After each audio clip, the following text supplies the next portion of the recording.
great deal of advice on dating focuses on what we should ideally say to those we're attracted to, yet whom we encounter, as we often do, without the help of a formal introduction.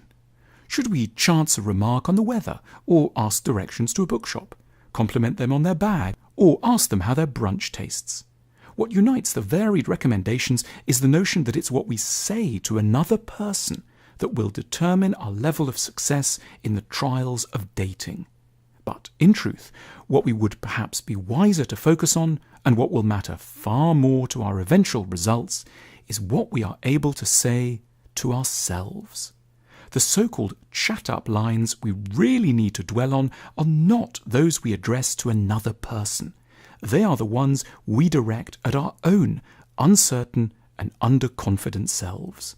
The lines that can most consolingly help us to believe that approaching another person can sometimes be a legitimate, safe, decent, and plausible thing to do. Here is some of what we might learn to tell ourselves in the face of our fears. We know, of course, how much there is that is unappealing and wrong with us. We are the masters of self-hatred.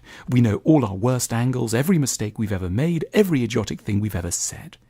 In certain moods, we can't put any of this out of our minds, and so grow tongue-tied and furtive, fleeing any possibility of new connections.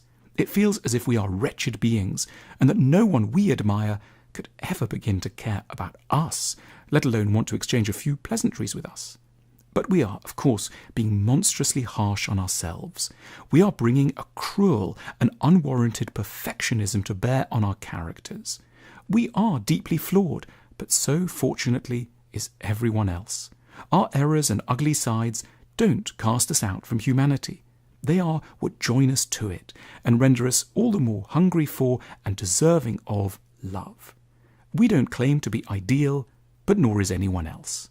We should perhaps dare to say hello without panicking at our shadow sides.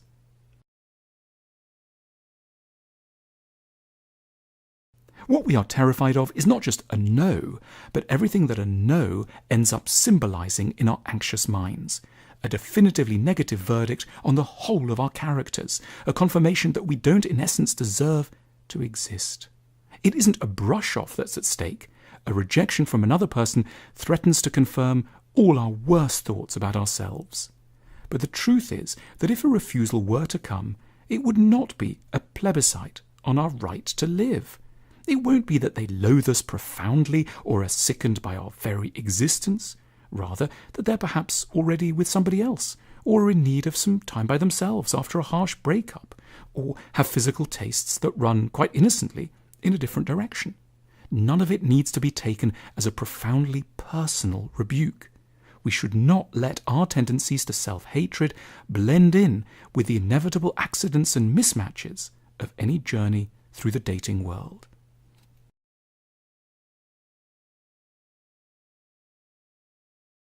The desirable ones have a habit of seeming very self-contained and complete. They don't usually look as if they would be interested in meeting anyone new, or as if they could have space in their lives for someone like us. They seem entirely content reading their book on the promenade or chatting to their friends by the check-in desk. But there is often far more space in others' hearts than the surface may suggest. We know from our own experience how much, despite an often busy and competent life, we maintain an appetite for novelty, for new kinds of interaction and sincerity, for fresh sources of kindness and interest. We know how open we might at points be to an approach from a self-aware and well-meaning stranger. This isn't because there's anything deficient in us, but because it's the human norm to be somewhat dissatisfied with parts of one's existence, and to be occasionally curious about how things might go with another person. It isn't impossible that someone we like the look of could, at the very same time as us, quietly harbour a hungry heart.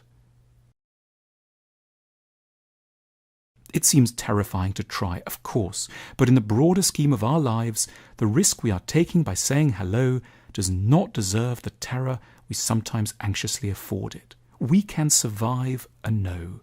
we will soon enough be stone cold dead and should use the idea of our own impending doom to make us less scared of the many petty challenges that stand in the way of our plans for happiness, before it's all too late. We should panic ourselves about one big thing so as to loosen our hold on our day-to-day inhibitions. The thing we must really be afraid of is not to hear that they already have a partner, but that we will reach the grave without having dared to cross a room to say hello. We are terrified of coming across as foolish, but rather than harbouring this fear in a secret part of our fearful selves, we should make ourselves entirely at peace with our dread and gain confidence from an open-hearted acceptance of our own and everyone else's clumsy ridiculousness. Of course we are idiots. If we stumbled and said a silly thing, it shouldn't ever be news to us, just confirmation of an already established and quite unshameful truth about everyone, that doing stupid things is a basic feature of being human. Though we can't possibly guess at the exact details, the person in front of us must also have done a great many ridiculous and strange things in their own lives. Being a bit of an idiot should never disqualify anyone from the possibility of love.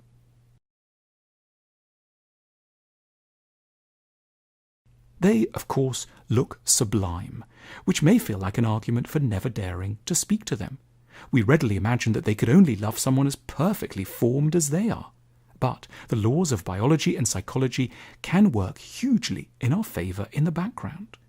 We tend to fall in love with people who remind us of the parent of the gender we're attracted to. And many beautiful people had mercifully ugly parents. They may themselves look stunning, but their personal histories can mean that they will be inclined to look very benevolently on our own physical shortcomings, which may touchingly remind them of their deeply beloved but bald and short father, or kind-hearted yet short-sighted and plain-looking mother. We imagine, naturally, that they will already have countless offers,